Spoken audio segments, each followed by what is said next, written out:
Bienvenidos a una nueva exploración a fondo. Hoy tenemos sobre la mesa un documento que, de verdad, de entrada, no deja a nadie indiferente. Es un ensayo sumamente provocador, titulado Dios contra la vida, ¿por qué un creador perfecto haría imposible la existencia?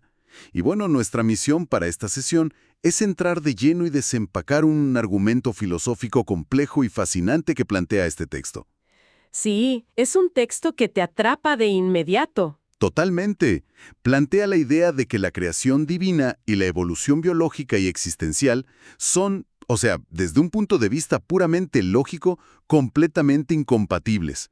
Y más aún, explora cómo la noción misma de un creador perfecto podría significar, de hecho, la anulación de la vida misma tal como la conocemos. Es un material que realmente invita a una reflexión súper profunda.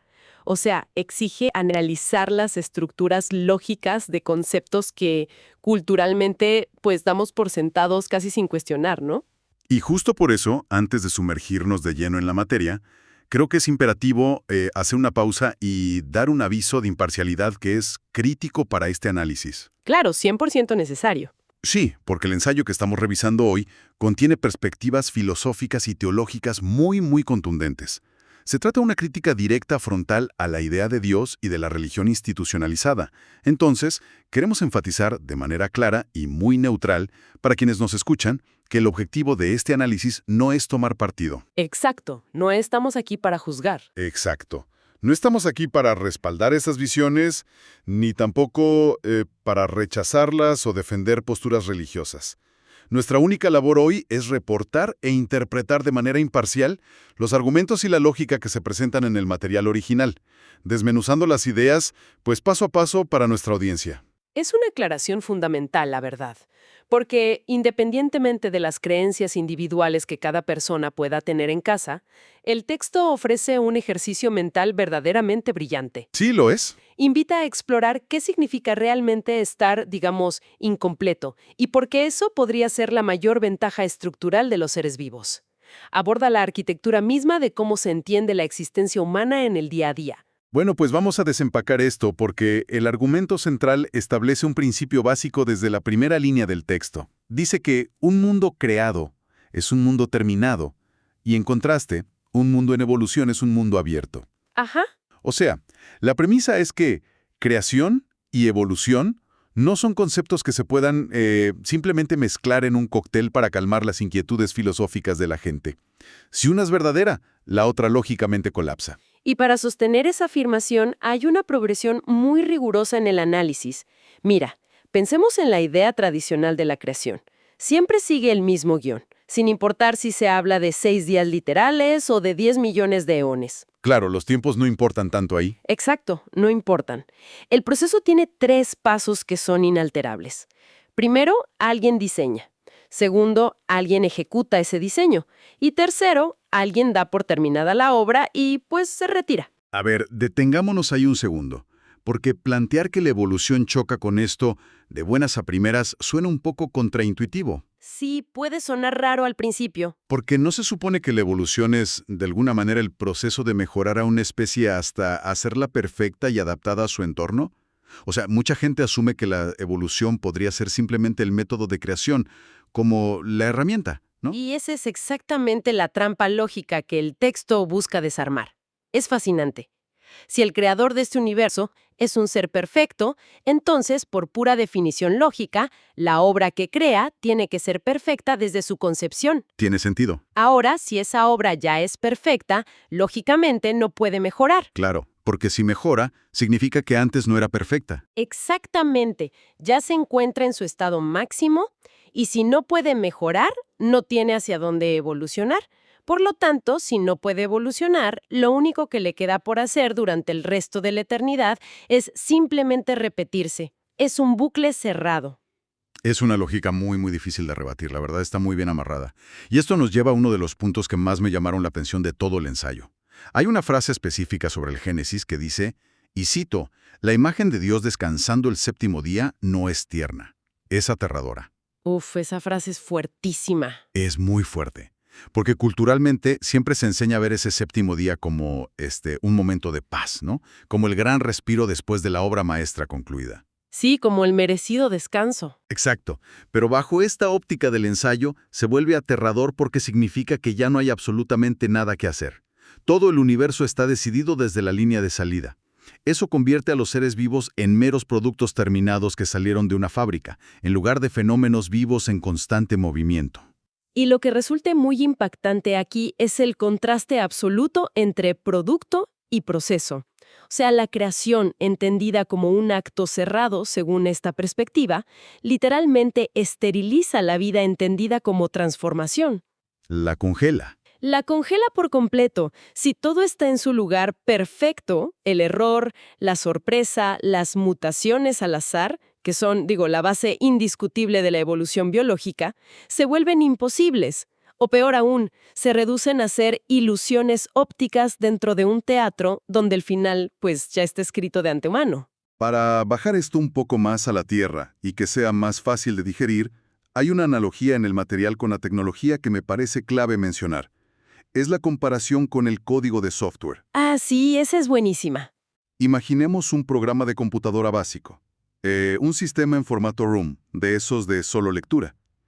Ese programa simplemente ejecuta líneas de código que ya están definidas desde la fábrica. Viene en una caja, se instala y hace exactamente lo que el programador dictó. Y punto. Esa es la creación cerrada. Es una excelente forma de visualizarlo. En esa primera opción, todo viene incluido en el paquete inicial, nada verdaderamente nuevo puede surgir de ahí, solo se despliega lo que ya estaba prescrito en el disco duro, por así decirlo. No hay sorpresas. Cero sorpresas. Pero luego tenemos la otra cara de la moneda, que es la evolución. Imaginemos ahora no un programa rígido, sino un algoritmo de aprendizaje automático, de código abierto. Un sistema que es capaz de reescribirse a sí mismo constantemente porque entra en contacto con el mundo exterior, con lo que en este material se denomina el territorio. Y es crucial definir a qué se refiere el autor con el territorio. Básicamente, es la realidad cruda. El mundo físico con todos sus accidentes ecológicos, sus cambios climáticos, sus imprevistos diarios. Todo lo que no se puede controlar. Exacto. Un algoritmo evolutivo no tiene un manual de instrucciones definitivo. Se va adaptando a ese territorio. Vemos en la naturaleza, por ejemplo, mutaciones inesperadas, desastres naturales que de pronto abren nichos ecológicos completamente nuevos, organismos que desarrollan características que rompen totalmente con su linaje anterior. ¿Sí? Ese nivel de dinamismo, de caos creativo constante, simplemente no cabe en el disco duro de lectura cerrada que mencionábamos antes. Y eso justo nos lleva a entender que para la evolución, la imperfección no es un error en el sistema computacional, es el sistema mismo, o sea, es el motor principal. Es lo que lo empuja a moverse. Claro, si una especie biológica lograra alcanzar un estado de perfección final e inamovible, ese sistema quedaría inmediatamente congelado en el tiempo y el espacio. Ya no habría ninguna presión selectiva, ninguna necesidad de adaptación, ni mutaciones, ni saltos evolutivos. La evolución es, en esencia, la forma en que la vida declara: aún no he terminado conmigo misma y nunca lo haré. Qué buena forma de ponerlo. Y si trasladamos esa idea de la biología a la experiencia humana diaria, cobra un sentido muy profundo, psicológicamente hablando. La capacidad de cualquier persona para, aprender un idioma nuevo a los 40 años, para desaprender viejos prejuicios, para cambiar radicalmente de forma de pensar o para rebelarse contra su propio pasado. Todo lo que nos hace humanos, básicamente. Exacto. Todo eso solo es posible porque el ser humano es, utilizando los términos del ensayo, una configuración provisional del campo. Y vale la pena detenernos un momento en ese concepto de el campo, porque es abstracto pero hermoso. Imaginemos que el universo no es un gigantesco estante lleno de objetos separados y estáticos, sino una red de energía constante y dinámica, como un océano interminable. Ok, un océano. Zen. Exacto. Somos una forma pasajera, una configuración que adopta ese mar de materia y energía por un tiempo limitado. No somos la pieza final y pulida de un catálogo cósmico que ya alguien palomeó como terminada. Claro, porque si fuéramos una pieza de catálogo, si alguien hubiera diseñado cada aspecto de la mente y el cuerpo de antemano de manera perfecta, entonces lo que la gente llama libre albedrío sería pura decoración. Una farsa. Una especie de ilusión óptica dentro de un laberinto cuyas paredes ya fueron construidas hace millones de años. Es solo al asumir la naturaleza incompleta y provisional que la verdadera capacidad de decisión y de transformación se vuelven reales. Sí, totalmente de acuerdo. Ahora, si asumimos que la imperfección es verdaderamente el motor de todo progreso y que un mundo cerrado anula la libertad, surge de inmediato una pregunta clave desde el punto de vista sociológico y psicológico en el texto. A ver, Si la idea de un Dios perfecto es tan fundamentalmente incompatible con la vida en constante movimiento, ¿por qué a lo largo de todos los siglos la especie humana se ha aferrado con tanto fervor a la idea de un plan maestro y un creador? esa es, creo, la gran interrogante del texto. Y para responderla se introduce una figura conceptual muy interesante, que es el ventríloco. El ventríloco, exacto. El ventríloco representa a la mente colectiva, esa voz de la cultura, la tradición y la sociedad que se hereda y que prácticamente habla a través de los individuos sin que ni siquiera se den cuenta. Y el ensayo plantea que este ventríloco colectivo le tiene un pánico absoluto a algo que llama la intemperie.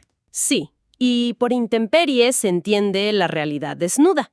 Vivir la evolución real desde un punto de vista interno y no solo como un concepto biológico en un libro de texto de la escuela, implica aceptar que no hay un techo garantizado. Y estás a merced de los elementos. Implica habitar un universo sin un manual de instrucciones escondido bajo la manga y asumir que este territorio no viene con un sentido o un propósito preinstalado de fábrica.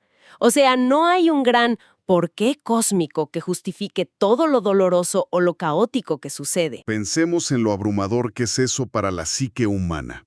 Digo, para hacer una analogía un poco más ligera y que la audiencia conecte rápido. Es como cuando se te cae la conexión de internet en el celular o falla la luz en tu casa y de pronto te das cuenta de que estás a oscuras en una sala sin saber qué hacer ni hacia dónde mirar. Sí, ese pequeño salto en el estómago. Ese pequeño pico de ansiedad, ese vacío instantáneo de no saber qué sigue, es la intemperie en miniatura. Ahora imaginemos ese mismo pánico pero aplicado a la existencia entera, al concepto de la vida y la muerte. Es inmanejable. Es aterrador.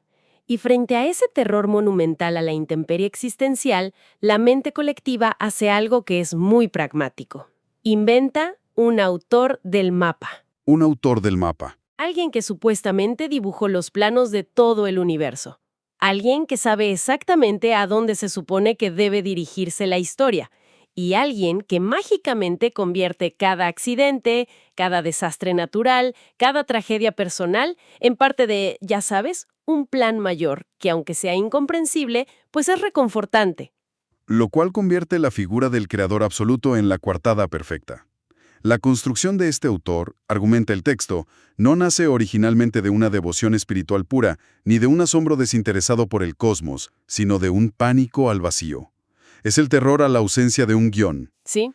La mente prefiere decir, bueno, si hay un creador, entonces no estoy flotando a la deriva en el espacio. Estoy dentro de una estructura que fue pensada. Y aunque me duela o no la entienda ahorita, algún día, en algún lugar, todo tendrá sentido. Es un mecanismo de amortiguación masivo. Pero el material subraya que este mecanismo conlleva lo que denomina una paradoja obscena. Me encanta ese término, paradoja obscena. Es una ironía enorme, la verdad, porque para evitar el sentimiento de vértigo y soledad frente a un universo inmenso, mudo e indiferente, la mente humana fabrica una instancia absoluta, crea a este ser omnipotente. Pero el precio a pagar por ese cobijo es altísimo. Lo entregas todo. Exacto. A cambio de ese consuelo temporal, se entrega la soberanía total, se entrega la capacidad de transformación genuina, porque si todo es simplemente parte del plan inescrutable de ese creador, el ser humano vuelve a ser solo un personaje ejecutando un papel que alguien más escribió en otra parte. Volvemos al ROM, al código cerrado. Exacto, volvemos a la computadora rígida y no a un organismo verdaderamente libre moldeando su propio destino en contacto directo con el territorio. Y esta dinámica no se queda solo en la mente individual. Cuando se escala esto a nivel social, a las grandes instituciones humanas, el texto aborda cómo reaccionan las estructuras de poder ante el concepto puro de la evolución. Aquí se habla de cómo actúa el enjambre, El enjambre. que es esta red de instituciones, tradiciones e inercias colectivas que defienden ferozmente el guión establecido. Históricamente es muy evidente cómo actúa este enjambre. Cuando las ideas evolutivas empezaron a tomar fuerza y sobre todo a demostrarse científicamente, las instituciones se dieron cuenta del peligro estructural. Claro, sonaron las alarmas. Sí, porque si la vida es un proceso continuo, ciego, sin un plan y motivado solo por la adaptación a la intemperie, entonces el rol del diseñador desaparece. Y si desaparece el diseñador, la autoridad moral e institucional que habla en su nombre, pues también colapsa. Pierden el trabajo, básicamente. Básicamente, ante esta amenaza gigantesca, el enjambre hizo lo que suele hacer para sobrevivir. Primero se burló. Sí, las caricaturas de la época ridiculizando la evolución y a Darwin son súper famosas. Exacto. Luego pasó a la resistencia activa, intentando prohibir o desacreditar la idea desde los púlpitos. Pero como la evidencia del territorio era tan innegable, finalmente recurrió a la estrategia, digamos, más sofisticada de todas, la domesticación. Ah, la domesticación de la idea. Intentó neutralizar el impacto filosófico de la evolución diciendo, claro que hay evolución, por supuesto, pero la evolución es simplemente la herramienta que Dios usó para crear. Que es justo lo que decíamos al principio, que lógicamente choca. Exactamente. Esa domesticación conceptual es un intento desesperado por no soltar el guión. Pero como desglosamos hace unos minutos, combinar ambas cosas es lógicamente insostenible. Un proceso de diseño cerrado y un proceso de adaptación abierta se excluyen mutuamente. No pueden coexistir en la misma oración. No se puede. La mente colectiva no insiste en mantener al autor por un compromiso con la verdad científica, sino porque si cae el autor, inevitablemente se desploma el guión. Y si el guión desaparece, el organismo se queda completamente expuesto, de pie frente a un universo inmenso donde nadie lo colocó con una finalidad específica. Y donde, y esto es lo duro, nadie va a intervenir mágicamente para recoger los pedazos si las cosas salen mal. Sí, estás por tu cuenta. Para comprender profundamente por qué esta exposición genera tanto rechazo y vértigo, el documento hace una distinción psicológica muy aguda entre lo que clasifica como la mente infantil y la mente adulta.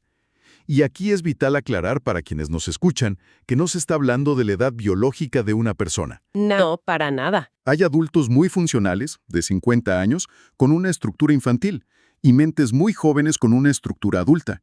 Se refiere puramente a cómo se relaciona el individuo con la dureza de la realidad. Sí, es una postura ante la vida. La mente infantil, bajo esta lupa que pone el texto, es aquella que exige estructuralmente un padre cósmico. Necesita imperiosamente una figura de autoridad omnipotente que le explique por qué existe el sufrimiento en el mundo. Alguien a quien reclamarle. Exacto. Alguien que le garantice que habrá una compensación futura por todas las injusticias padecidas. Y sobre todo, necesita a alguien que convierta el hecho biológico y absoluto de la muerte en un simple trámite de mudanza hacia otro lugar mejor. O sea, necesita que el dolor tenga un propósito final para no desintegrarse ante la crudeza del mundo físico. Y en contraste, el salto hacia la mente adulta requiere cruzar un umbral psicológico inmensamente difícil, porque significa soltar, de golpe, todas esas redes de seguridad y garantías. Si conectamos esto con el panorama general, la mente adulta es la que acepta que, muy probablemente, no habrá una explicación última y reconfortante para todo lo que sucede. Así es. Deja de exigir compensaciones cósmicas y suelta de una vez por todas la esperanza infantil de un desenlace perfecto donde, ya sabes, como en las películas, los buenos son premiados y los malos castigados por una fuerza superior. Hay un ejemplo en el texto sobre el cambio de perspectiva que es sumamente revelador. Argumenta que el paso a la madurez ocurre cuando el individuo deja de hacer la clásica pregunta victimista del guión, que es ¿por qué me hicieron esto a mí? Asumiendo que hay un director de escena castigándolo o probándolo. Exactamente. Y empieza a formular una pregunta de observación pura, enfocada en la adaptación. La pregunta pasa a ser, ¿qué es esto que está ocurriendo ahora mismo en mí y en mi entorno? Esa transición en la forma de preguntar lo cambia absolutamente todo. Y es justo en ese cruce donde, según la premisa del ensayo, se desvanece el concepto del Dios creador y emerge algo revolucionario: el organismo verdaderamente vivo. Totalmente. Un ser que ya no opera con un guión heredado, que no tiene una firma de autor tatuada en la espalda diciéndole qué debe ser, que no tiene un cielo garantizado esperándole si se porta bien, pero que a cambio es plenamente capaz de estar presente en el territorio sin la ansiedad paralizante de intentar adivinar para qué o por qué fue diseñado en primer lugar. El texto cierra llamando a esta profunda comprensión la buena noticia indecente. La buena noticia indecente. Y es fascinante cómo le da un giro completo a la narrativa tradicional. Comúnmente, la cultura general asume que un universo sin un dios o sin un plan maestro es el equivalente a una tragedia nihilista insoportable, un vacío oscuro y deprimente. Sí, la pérdida de todo sentido. Pero desde este lente analítico se presenta como la única noticia genuinamente buena y liberadora para la especie. La inexistencia de ese creador perfecto es exactamente lo que le devuelve la vida al organismo. Entonces, ¿qué significa todo esto que hemos estado platicando? Si hacemos una recapitulación rápida de los argumentos que hemos desmenuzado, la propuesta de este ensayo es un cambio de paradigma radical en la forma de observar la propia existencia. Sí, un giro de 180 grados. La invitación es a observar la naturaleza incompleta de todo lo vivo, o sea, la imperfección inherente y la absoluta falta de un plan divino, no como una carencia, no como una tragedia, ni mucho menos como un signo de abandono cósmico. Todo lo contrario, se expone como la condición estructural primordial para que pueda existir la libertad real, la capacidad de mutación y la experiencia vital auténtica. Así es. Sin esa imperfección constante, no hay evolución posible. Y sin evolución, pues los organismos no serían más que un software estancado en un disco de solo lectura, como decíamos hace rato. Y creo que la reflexión más valiosa que se puede extraer al diseccionar esta fuente es el inmenso valor filosófico de cambiar el enfoque. El material te empuja a la reflexión de dejar de buscar desesperadamente el consuelo de un plan prefabricado y en su lugar atreverse a buscar y habitar la realidad, por más desnuda e incierta que parezca al principio. Enfrentar la intemperie. Sí. Entender que se habita un mundo sin un punto final escrito libera al individuo de la aplastante presión de tener que encajar en un molde que supuestamente alguien más diseñó. Hay una libertad profunda, casi vertiginosa, en aceptar la intemperie sin buscar un techo imaginario. De verdad es un ejercicio de replanteamiento total. Y antes de cerrar, me gustaría lanzar un pensamiento provocador a nuestra audiencia, construyendo un poco sobre las ideas que acabamos de explorar, para que quien nos escucha se lo lleve y lo siga masticando a lo largo del día. A ver, cuéntanos. Se ha hablado a fondo de cómo la evolución genuina requiere que los sistemas asuman su estado incompleto y abracen la imperfección como motor. Ajá. Pero si observamos la cultura moderna, la sociedad contemporánea parece tener una obsesión casi enfermiza por alcanzar la perfección. Vemos la rutina de mañana perfectamente optimizada en videos, la carrera profesional intachable, la imagen impecable en redes sociales, la tecnología pulida y libre de cualquier margen de error. Todo tiene que ser perfecto, de catálogo. Exacto. Entonces, considerando los argumentos de este ensayo, la pregunta es, ¿podría ser que toda esta obsesión contemporánea por la perfección y la optimización extrema sea, en el fondo, un intento de la mente colectiva por detener su propia evolución natural? Uy, qué buena pregunta. ¿Será acaso una forma de buscar de manera desesperada regresar a la fantasía de ser una obra terminada porque, en el fondo, nos aterra la incertidumbre de ser un proceso continuo e imperfecto? Es fascinante considerar la posibilidad de que, tal vez, la humanidad sigue buscando someterse a la idea de un creador perfecto, pero ahora ese creador ya no está en el cielo, sino que se manifiesta a través de la autoexigencia implacable en la vida cotidiana. ¡Qué bárbaro! Es un ángulo de observación brillante para concluir este análisis, de verdad, porque demuestra claramente cómo los mecanismos psicológicos y estructurales de los que habla el texto no se limitan únicamente a las discusiones teológicas o a la historia de la religión en la antigüedad. ¿Siguen aquí? Siguen operando. Permean casi todos los aspectos del comportamiento humano actual. El miedo primario a estar inacabado sigue latente en nosotros, buscando constantemente nuevos refugios y nuevas formas de manifestarse en la cultura de hoy. Ha sido una disección verdaderamente profunda y llena de retos intelectuales. Esperamos que este recorrido minucioso por los argumentos de este texto haya aportado a nuestra audiencia nuevas perspectivas, herramientas conceptuales y mucha materia prima para repensar conceptos lógicos que solemos dar por hechos todos los días. Ha sido un placer acompañarlos en esta reflexión. Nos despedimos por hoy, pero la invitación queda abierta, como siempre, para seguir cuestionando las estructuras, investigando las ideas y sobre todo explorando con valentía ese inmenso territorio sin guión que llamamos vida. Hasta la próxima exploración a fondo.